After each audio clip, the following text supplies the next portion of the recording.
আজকে অনুষ্ঠানের সভাপতি শ্রীমৎ স্বামী একচিত্তানন্দজি মহারাজ, আশ্রমের অন্যতম প্রবীণ সন্ন্যাসী স্বামী বাসবানন্দজি মহারাজ এবং ব্লাইন্ড বয়েস একাডেমির অধ্যক্ষ স্বামী মহানন্দজি মহারাজকে আমার যথাযথ শ্রদ্ধা। উপস্থিত আর শিক্ষক যারা আছেন আর যারা আছেন শ্রোতা হিসাবে তাদেরও আমার যথাযথ প্রণাম শ্রদ্ধা। আর সবচেয়ে সংখ্যাগরিষ্ঠ যারা যারা আজকে এখানে শ্রোতা, সংখ্যাগরিষ্ঠ তোমরা ছাত্ররা, তোমাদের আমার অকুণ্ঠ ভালোবাসা। দেখো, আজ যে কারণে আমরা এখানে উপস্থিত হয়েছি সেটা ইতিমধ্যে ব্যাখ্যা করা হয়ে গেছে। তো কেন রবীন্দ্রনাথ, আমি তোমাদের মতো করে আমি নিজেকে ভাবি, আমারও একটা বয়স চলে গেছে তোমাদের মতন। আমার সারা জীবন ধরে রবীন্দ্রনাথকে খুব কঠিন মনে হয়নি। আমি ঠিক সেই রকমই দু চারটে কথা তোমাদের সঙ্গে একটু আদান প্রদান করে নেব। কেন রবীন্দ্রনাথ? আমরা যেমন আজকে, আমি ওঠার আগে একটু জল খেয়ে নিলাম কথা বলবো বলে। আমরা সারাদিনে আজকে বেশ কয়েকবার আমাদের কিছু খাদ্য গ্রহণ করতে হবে, খুব স্বাভাবিক। ঠিক সেরকম আমাদের মানসিক খাদ্য, মানসিক জল রবীন্দ্রনাথ। আমরা বাঙালিরা খুব ভাগ্যবান। আমরা এই সমাজের সঙ্গে, আমরা এই প্রকৃতির সঙ্গে যে বেঁচে থাকবো লড়াই করে, তার জন্য আমরা যাদেরকে শিক্ষক হিসাবে পেয়েছি, অত্যন্ত ভাগ্যবান জাতি, না হলে কেউ পায়। প্রতি মুহূর্তে আমাদের যেমন দিব্যত্রয়ী ঠাকুরমা স্বামীজির কথা আমাদের প্রয়োজন হয়, এই যেমন জল খাচ্ছি, রবীন্দ্রনাথকে প্রয়োজন হয়। এই প্রয়োজন থেকেই আমাদের রবীন্দ্র চর্চা। আমি যখন তোমাদের মতন ছোট ছিলাম, বাড়িতে দেখতাম আলমারিতে বেশ কয়েকটা রবীন্দ্র রচনাবলী আছে, এইরকম মোটা মোটা। আর কিছু বই আছে যেগুলো রবীন্দ্রনাথকে নিয়ে লেখা, অন্য অন্য লেখকদের।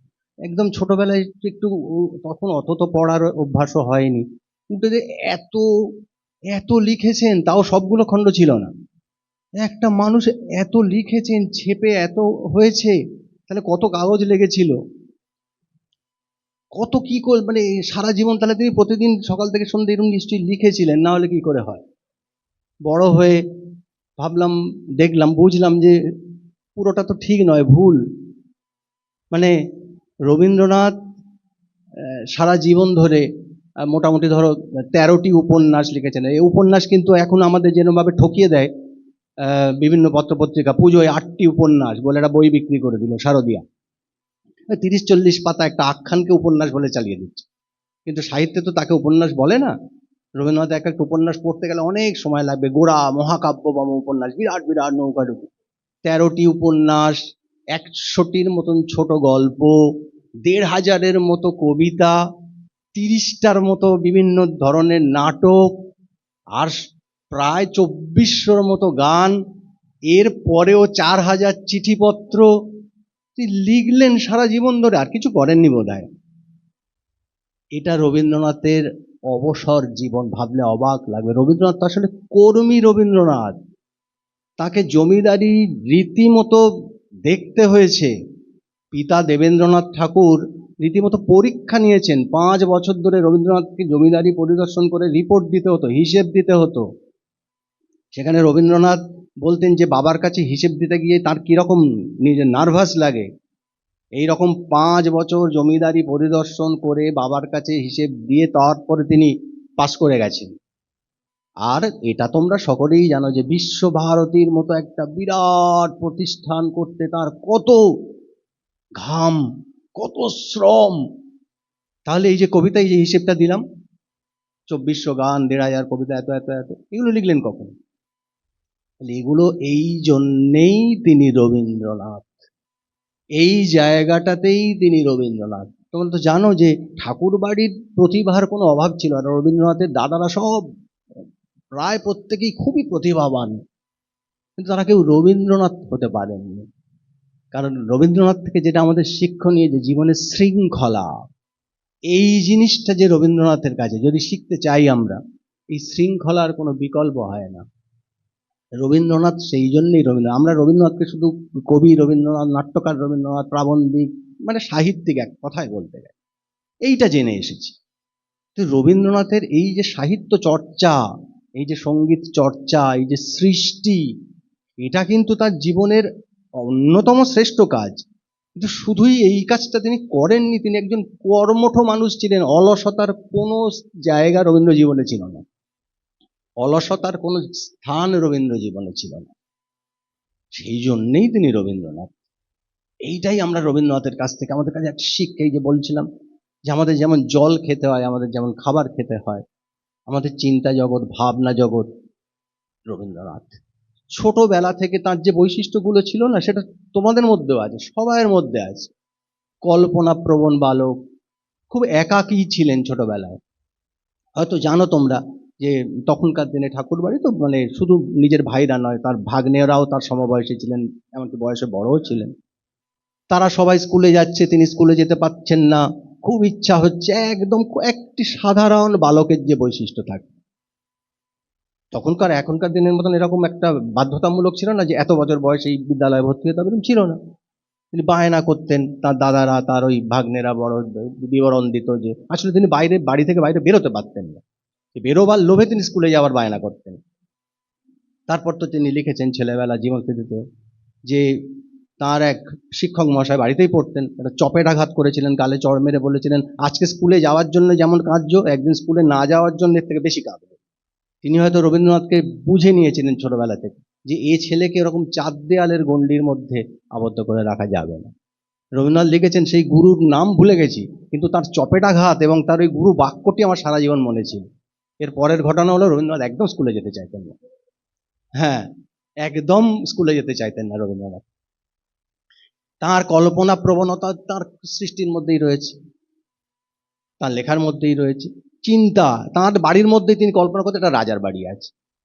তার এক ভাগিনী সম্পর্কে হন, ছোটবেলার খেলার সঙ্গী, তাদের দুজনের আলোচনা হতো, একটা রাজার বাড়ি ওর মধ্যে আছে, সম্পূর্ণ কল্পনা। সে রাজাকে কল্পনা করতেন। কল্পনা ছাড়া সৃষ্টি হয় না, কল্পনা ছাড়া কখনো সৃষ্টি হয় না। তারপর তো সারা জীবন, একটু আগেই যেটা বলে দিলাম যে তার কর্মজীবন, এই সেই কর্মজীবনের ফাঁকে ফাঁকে তার সৃষ্টি, তার কবিতা, তার গান, তার চিন্তা ভাবনা। তার গান কবিতা তো শুধু শৌখিন গান কবিতা ধরলে হবে না, তার দেশের প্রতি ভালোবাসা, তার মানুষের প্রতি ভালোবাসা তার সৃষ্টির মধ্যেই রয়ে গেছে। তাই তার নাম রবীন্দ্রনাথ ঠাকুর।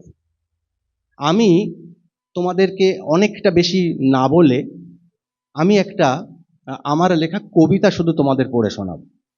আমি যা বলতে চাইছি সেই কবিতাটার মধ্যেই আমি লেখার চেষ্টা করেছি। আমি শুধু সেইটা বলেই শেষ করব। তোমাদেরই মতন একটা ছোট্ট মেয়ের কাছে, আজকের প্রজন্মের কাছে রবীন্দ্রনাথ কেমন, আজকের প্রজন্মের কাছে রবীন্দ্রনাথ কেমন, সেটি একটি ছোট্ট মেয়ে সে কি ভাবে, সেইটা আমি লেখার চেষ্টা করেছি। কবিতাটার নাম হচ্ছে ছোট্ট মেয়ের রবীন্দ্রনাথ। আমার আজকের যা তোমাদের কাছে বলার যে আমার উদ্দেশ্য, যেটা বক্তব্য, আমি মনে করলাম আমি এইটা বললেই আমার উদ্দেশ্য সিদ্ধ হবে। আমি শুধু এই কবিতাটাই পাঠ করব, করে শেষ করব। ছোট্ট মেয়ের রবীন্দ্রনাথ। রবীন্দ্রনাথ, তুমি নাকি বিশ্বকবি, শুনেই আমি তাকাই তোমার ছবির দিকে। বক্তৃতা দেয় যারা সবাই এমন বলে, সত্যি বলতে বিশ্বকবির অর্থটা ঠিক বুঝি না, ঠিক মানে হয় তা বাবাই জানে। কিন্তু কেমন মনে হয় যে তুমি কেবল আমাদেরই হলে বেশি ভালো হতো। বাবার মুখে তোমার লেখা শুনি যখন, বুঝতে পারি তুমি ভাবতে আমার মতোই, একদম ঠিক আমার কথাই। কি আশ্চর্য, লিখেছিলে কত কত লাইন ধরে। তোমার নাকি ছোটবেলায় বন্ধু তেমন ছিল না, তা বাবাই বলে। কত দুপুর জোড়াসাঁকোর ছাদের ওপর আকাশ দেখে কেটে যেত। সকালবেলা বটের পাশে পুকুরে স্নান করতো যারা, তাদের নিয়ে। আমারও তো তোমার মতোই দুপুর কাটে, বাবা মায়ের অফিস যাওয়ার তাড়া ভীষণ। কমলা মাসি স্কুল থেকে রোজ নিয়ে এসেই চোখ পাকিয়ে খাইয়ে দিয়ে টিভি দেখ। কমলা মাসি একদম ঠিক শ্যামের মতন। শ্যাম নামক রবীন্দ্রনাথের একজন ভৃত্য ছিলেন। গল্প বলতে বললে বসে, চুপ করো তো, যাও এবারে ঘুমোয় গিয়ে নিজের ঘরে। স্কুলে এখন আন্টিরা খুব অঙ্ক শেখায়, মা বলেছে দুপুরবেলা ঘুমানো চাই। তোমার লেখা যে বইগুলো বাবার পড়া, একা একা পড়তে ভীষণ ইচ্ছে করে, কিন্তু নিজে পড়তে চাইলে মা রেগে যায়, বলে বেশি বাংলা পড়লে পিছিয়ে যাবে, সায়েন্স এবং কম্পিউটার আসল কথা, ছুটির দিনে সাঁতার ক্লাসে যেতেই হবে। ছুটির দিনে তোমাদের সেই গোলা বাড়ি, আমার তো নেই, বাবার কাছে গল্প শুনি। কিন্তু রাজার বাড়ির মতো জায়গা যেন আমিও কোথায় দেখেছি, ঠিক মনে পড়ে না। মাকে আমার পড়ে না মনে, বাবা যখন পড়ে শোনায়, কেন জানি না তখন আমার চোখ জ্বালা দেয়। মার বকুনির থেকে একটু অন্যরকম কান্না আসে অকারণে। বাবা বলে আমার মতো তোমারও নাকি মেয়ে ছিল, বেলি অতসী, তাদেরও তুমি গল্প বলতে, ঘুম পাড়াতে, অসুখ হলে আদর করে বসতে পাশে বাবার মতোই। রবীন্দ্রনাথ ভালোবাসতে ছেলে মেয়েকে, কোলে নিতে বিশ্বকবি রবীন্দ্রনাথ। বক্তৃতা দেয় যারা শুধু তোমার নামে কঠিন কঠিন কথা বলার ফন্দি আঁটে, বাবার মুখে তোমার গল্প কবিতা গান শুনলে আমার সত্যি বলছি সহজ লাগে। তবে তারা কেন তোমায় কাছের থেকে নিয়ে যেতে চায় অনেক দূরে, অন্য দেশে? পুজোর ছুটি পড়লে এবার আমরা যাব তোমার শান্তিনিকেতনে, ছাতিম তলায়। তখন তুমি আসবে তো ঠিক আমার কাছে? রেডিও টিভির মূর্তি গড়া রবি ঠাকুর, বেলি অতসীর সেরা বাবা রবীন্দ্রনাথ। ধন্যবাদ সবাই।